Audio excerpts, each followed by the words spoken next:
Episode 2. In short, two figures were wrapped in the warmth of an intimate embrace, when suddenly a strange noise shattered their moment. They turned around almost simultaneously, and there it was.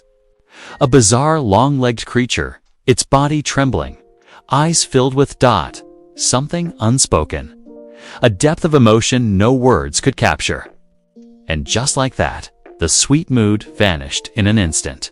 "I did call it back to base earlier," Takuto said, trying to smooth over the moment. "What a bug. Cannot read the room at all. Should we just delete this unit?" Atu snapped irritably. "Do not.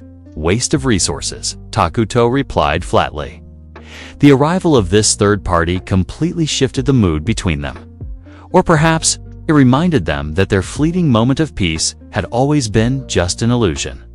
Takuto slowly released Atu from his embrace and sat back down on a stone, calm, composed as if nothing had happened. But Atu was not quite done fuming. The apologetic glance from the long-legged bug only worsened her mood. "Bug, ... What do you want? We were in the middle of deepening our bond, you know." But before things could spiral out of control, a report came in. So the Dark Elves are approaching. Looks like they are here to scavenge the remains." Takuto nodded slowly. He knew how incredible the long-legged bug scouting ability was. Even in the thickest, darkest forests, this creature could expand its master vision far and wide. And through those eyes, Takuto saw the Dark Elf party was on their way. A wave of anxiety crashed into his chest. The first negotiation was hard enough. What about this second one? But there was one person he could rely on, Atu. She noticed the subtle change in Takuto's expression, and with a soft smile and eyes full of confidence, she stepped forward. "I have a great idea. From now on, I will handle negotiations with the Dark Elves. Takuto-sama, all you need to do is watch." Takuto paused. "What, you sure you will be okay?" "Of course, leave it to me. But if you are uncomfortable with that, just say the word." He stared at her in silence. In his heart, he was deeply grateful. But as a king, should he really hand over such a crucial role? Yet his hesitation was not about Atu overstepping her place.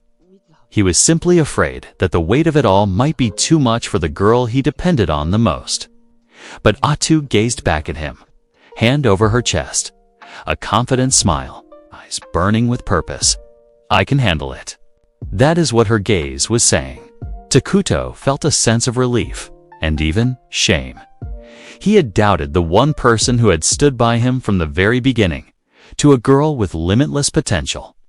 If she was the one asking for the responsibility, how could he possibly refuse? And so, with complete trust and a heart brimming with emotion, Takuto replied, "Very well. I entrust this to you. I too." A smile bloomed across her face. "Of course, as you wish, my king." Those jet-black eyes turned to him, brimming with gratitude and sincerity. That face was like a heroine of darkness, ready to overturn the world for the sake of her king. Not long after, the Dark Elf party arrived, led by an old man with silver hair and a matching beard. They expressed their respects with graceful manners. "Thank you for your generosity. My name is Mortar Kordar Mazarum." Standing beside him was Jia, the head warrior they had met previously. Atu received them with a cold, commanding air. "If you have something to say, get to the point. We wish to know your name, so it may be passed down in honor." Atu turned to Takuto. This time, there was no hesitation. His permission had already been granted. With a voice full of dignity, she declared, "Ira Takuto-sama, the last king, the ruler of ruin. Address him as Ira Takuto-sama." And with that, for the very first time, the name of the king echoed through this new world. The moment the name of the king was declared, the Dark Elves immediately bowed even deeper. To them, that name Myra Takuto, the last king, was etched into their hearts, as if it were a new destiny to be revered. I too smiled in satisfaction, pleased with their reaction. Interestingly, That name had been chosen entirely by her, without Takuto permission. She understood only she was allowed to speak that name with such familiarity. Even so, today she had chosen to spread it for the sake of strengthening her bond with her master. But there was one thing Atu failed to notice. When she uttered that name, the body of the Dark Elf leader, Elder Mortar, trembled. Only Takuto noticed. "I am Atu," she said casually. "But do not address me the same way you do, Takuto-sama. He is the great king. I am merely a follower." Morta responded with deep respect. "Ira Takuto, Sama, your names shall be enshrined, passed down to future generations. Good, now go fetch that food, before it rots. Takuto-sama can create an endless supply of it. But that does not mean you get to waste it." Her tone flattened. She had lost all interest in this negotiation.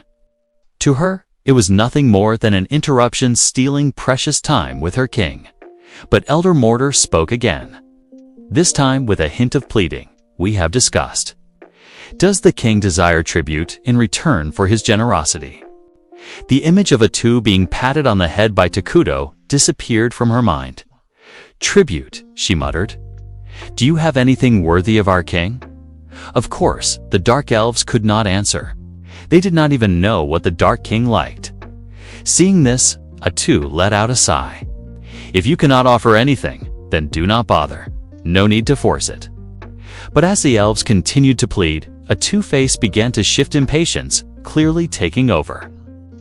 An ominous aura radiated from her, and a faint cracking sound echoed from her neck. She had enough. As a unit with the hero, evil, and fanaticism attributes, her combat ability increased the more she fought. If she wanted to, she could massacre the entire group of elves with ease. And if not for Takuto, she absolutely would have done so. Takuto, sensing the situation spiraling out of control, realized the negotiation would not end well if he kept silent. At last, he spoke softly. In a flash, Atu appeared at his side, with puffed cheeks like a sulking child. She whispered under her breath. Takuto could only manage a wry smile. He realized not only were the elves bad at negotiating, Atu was not much better. But in truth, it was also his fault. He still was not able to speak directly. He relied too heavily on Atu, and for the Dark Elves, this was no ordinary meeting.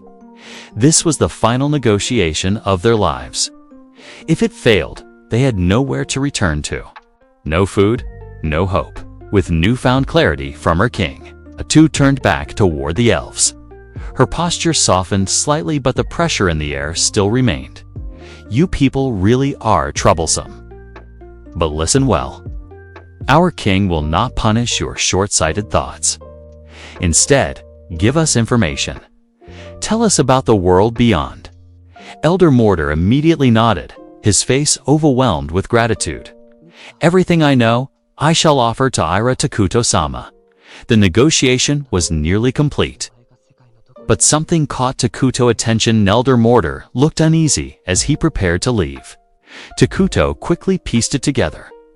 Perhaps they truly wished to stay in the forest. Seeking protection, "Atu," he said quietly. "Allow them to stay for a while. Let them rest, but not for too long."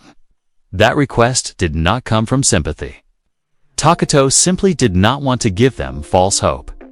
This land, the cursed soil of the evil nation Mynoghra, was no place for a neutral race like the Dark Elves. To stay here would be to die slowly. Yet outright rejecting them felt cruel, Takuto felt. Trapped between logic and his humanity. The meeting was nearly over. Just before they could disperse, Takuto's voice rang out. "Hey you!" Everyone turned to him. "Become my people." The words came out of nowhere, spontaneous, but they sounded like a decree from a true king. And yet, the response was only confusion. The mouths of the Dark Elves hung open. Even Odd, too, stared at him, wide-eyed, as if she could not believe what she had just heard. And in that moment, Takuto realized he had just made the biggest communication blunder of his life. Silence swallowed the clearing. Every creature before Takuto, the Dark Elves, even Atu herself stood frozen, unable to comprehend what their king had just said. Takuto, who never expected such a reaction, began to regret his own words. As someone who struggled with communication, the feeling was all too familiar. Words that slipped out before they were ready, followed by quiet regret. Takuto-sama, Atu mumbled, bewildered. Takuto said nothing. Inside, he wanted to sink into the earth. Or better yet, press a reset button like in a game. But this time, there was no such feature. This world was real. Atu glanced at the group of dark elves, their faces torn between hope and utter confusion. Well, wait, please do not jump to conclusions. We will ask the king directly. Do not assume anything. She hurried to calm the elves. Then turned back to Takuto, her face a chaotic blend of panic and concern. I was just thinking, what if they became our citizens? But do not tell them yet. Sorry, I interrupted your negotiation. Takuto nodded, resting his chin in his hand. Though he had been nervous moments ago, now his thoughts were settling. Seeing Atu flustered somehow helped him regain clarity. His mind began assembling a strategy. Calmly, as if explaining to a child, he spoke. I am thinking of accepting them as refugees.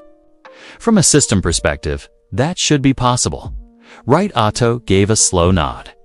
In eternal nations, countless races populated the world: humans, elves, dwarves, demons, and many more. Each had unique traits and cultural orientations, and the interactions between those races were part of what made the game so deep and alive. But within Mynoghra, there existed one race known to be the strangest and most terrifying: homunculus. This race was not only biologically different, but morally and culturally alien. Born from darkness, they carried chaos as their natural instinct. Even Atu, with all her courage, showed unease when the name was mentioned. Takuto looked at her gently, guiding her thoughts. Atu, remember well what homunculus are.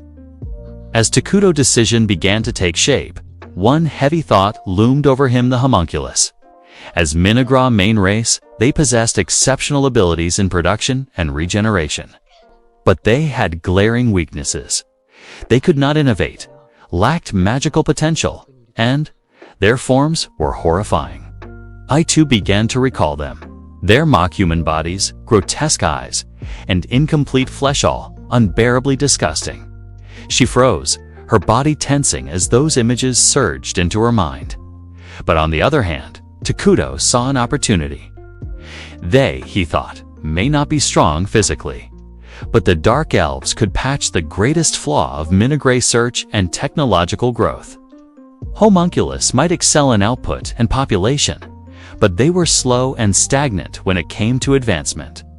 Takuto realized, if these intelligent, cunning Dark Elves were accepted as citizens, that limitation could be solved. From a strategic point of view, this was not just a moral decision, it was a logical step toward building the foundation of a nation. Though Atu had been confused and surprised at first, she now understood the direction her king intended to take. They discussed quietly, forming an agreement not through words, but through trust. And yet, worry remained. This world was not entirely the same as the game. There was uncertainty that could not be predicted. Would the world system allow such racial integration? Atu could not say for sure. A small smile appeared on Takuto's face. He was not good with words, but that smile was answer enough. Atu turned around. The Dark Elves were still waiting, anxious and confused, unable to understand what their king had meant earlier. With steady steps and a commanding presence, Atu declared, "The words of the king have been received by me in full." Elder Mortar bowed deeply. "Please, help us fools understand. Guide us toward the true meaning." Atu looked at them. "The king plans to build a nation, and if you are willing, you will be accepted as its people, under the protection of his strength and mercy. The eyes of the elves widened. They had imagined many outcomes in this negotiation, but none could have predicted. They would be invited to become citizens of the Kingdom of Ruin. Atu continued, her tone firm and closed. This is not a negotiation. This is the King Compassion. Do not try to interpret it beyond that. Elder Mortar whispered, his voice trembling. If we become citizens, what will happen to us? Atu looked him in the eye and answered honestly true to Mynoghra nature. I wish I could tell you that eternal happiness awaits you. She paused, then added in a cold, unwavering voice. But the truth is, you will become evil. The words were simply it. They shook the core of every listener. There was no ambiguity, no sugarcoating. If they accepted this offer, they would abandon their neutral status and become part of the Dark Nation. The Dark Elves fell silent. Breaths hitched in their throats, but they knew this was no curse. This was their way out from slow extinction, and that decision would change the fate of their entire race forever. The decision had been made. After long deliberation and 2 days of hanging doubts, the Dark Elves finally chose their path to become citizens of the Dark Nation, Mynoghra. Not because they desired destruction, but because they had no other choice. Rather than die slowly in starvation and exile, they would live, even if it meant embracing the arms of darkness. But more than that, they would never forget the compassion of the king, the first one to offer them food and hope.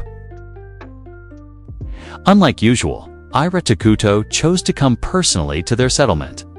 Silence blanketed the forest. Anxiety, hope, and fear blended into one. And when two figures emerged from between the trees, darkness itself took form. Even those who had been warned not to look at the king could not resist their curiosity. But what they saw was not an ordinary human. It was the very essence of darkness made manifest. Distortion, ruin, an aura that tore at the peace of the soul. The weak collapsed unconscious. The young cried in silence. The old could only tremble. Yet, they all knew. This was their king. This was the fate they had chosen. Atu, standing beside Takuto's throne, spoke with clarity and power. Here, he welcomed the Dark Elf group as citizens of the nation of Mynoghra. Our king, Ira Takuto-sama, has granted his approval. All joy and prosperity shall be promised in his name. Her words carried weight, as if an invisible force pierced through their souls. But at the same time, a strange relief settled in. The tension in the air slowly loosened. Some even found it hard to believe they were still alive. And yet something deeper began to awaken. Something stirred within the chests of the Dark Elves. Anger, hatred, vengeance, all the wounds and humiliations of their past surged to the surface, flooding their hearts like a storm unbound. But amid that storm, a calm radiance emerged from the direction of the king. Takuto's gaze was steady, not cold, but compassionate. And when he spoke, "Are you all right?" those crashing emotions vanished in an instant. They understood their king cared. From the beginning, he had never meant to harm them. Even now, at the edge of soul-shattering transformation, he simply stood there, watching, guarding, offering silent grace. And from the deepest shadows of their despair, something new awakened. Loyalty, fanaticism, pride. A young boy who had wet himself in fear, moments ago screamed with all the strength in his lungs, tears streaming down his face. Long live the king, long live the great king Ira Takuto-sama. The cry spread like wildfire. One by one, the Dark Elves raised their voices. They shouted. They wept. They lifted their arms and fell to their knees, not out of fear, but from a flood of gratitude that could not be held back. Elder Mortar and Commander Gia fell prostrate. They had truly severed their ties to the past. No longer were they a people in exile. They were now citizens of Mynoghra. Atu smiled. This This was how it was meant to be. One by one, the newly born fanatics gathered around their king. They swore allegiance. They vowed their lives and deaths to the king of ruin who had accepted them when the world had cast them aside. Takato, the king who rarely spoke, now possessed a people that were truly his own. And the dark nation of Mynoghra at last began to reveal its true form.